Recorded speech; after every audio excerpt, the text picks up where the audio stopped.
I promised to my Facebook friends a short review of the new Disney Pixar film Elemental. So here it is, and it's on the first release weekend here in United Kingdom, and we got to see it yesterday.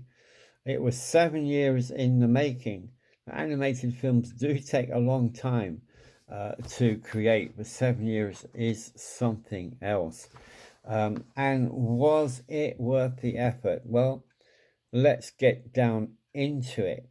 Now, I'm going to be talking from a Christian faith perspective because I think the question that many parents will have is this PG, parental guidance suggested, is this PG film suitable for my pre-adolescent children to watch? And first of all, I would say that watch any film with your children. Don't just send them off the cinema or just let them sit in front of the television or their screens and watch anything. Monitor what your children are watching and engage with them so you can have dialogue. You have to also remember that going to the cinema is a highly persuasive, the motion picture on the big screen is a highly persuasive medium. And we took our son to the 2D version. We didn't go to the 3D versions. We didn't want to overwhelm him. So that's also something you might want to consider. Now, are there Christian principles that are shared in the film? My answer is absolutely no. There are elements of Eastern mysticism that creep in, and there is also quite a strong subplot that deals with fortune telling and the occult. So that is an element in the film. It's not a major element like up here at the conscious level, but it's there, and in a way that's more dangerous, having it sort of riding underneath the waves, because that's where the fire is for your child, the fire that can inflame us and draw us away from a clear understanding of the gospel of Jesus Christ. Now, some reviewers, okay, first of all, the elemental thing, I mean, that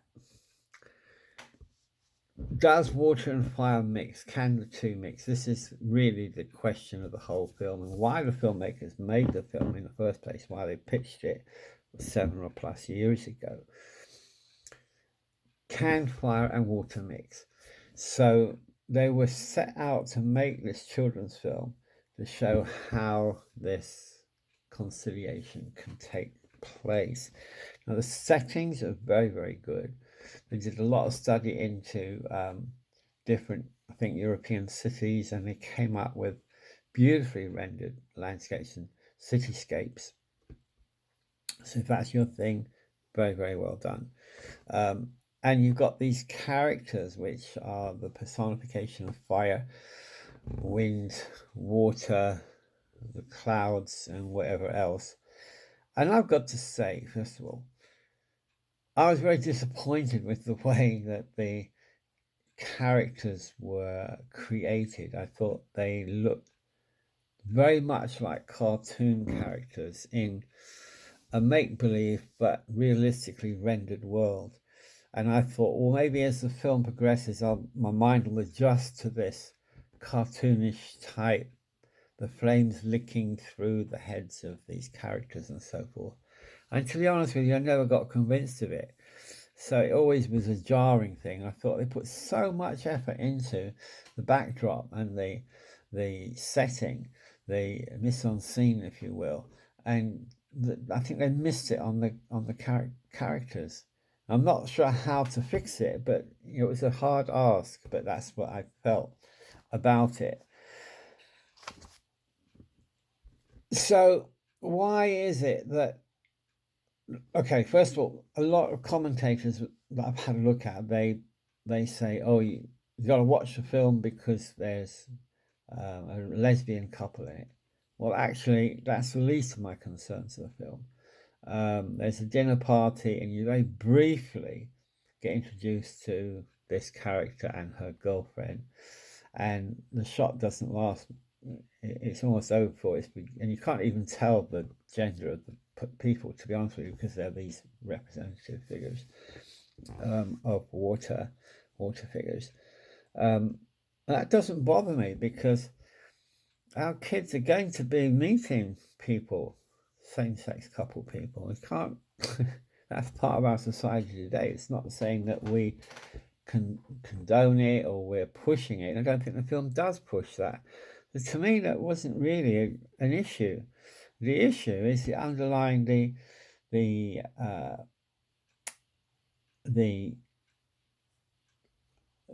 element of the fortune telling that did bother me. And some commentators saying, "Oh, it was gratuitous, they didn't have to have it in there." Well, actually, I think they did, because it was a major part of the subplot, and it had to do with the way the film ends as well. And it was basically affirming this fortune telling, and at one point there's actually a pentagon, quite clearly a pentagon, that it's almost like the devil's put his stamp of approval on the film. You get this pentagon.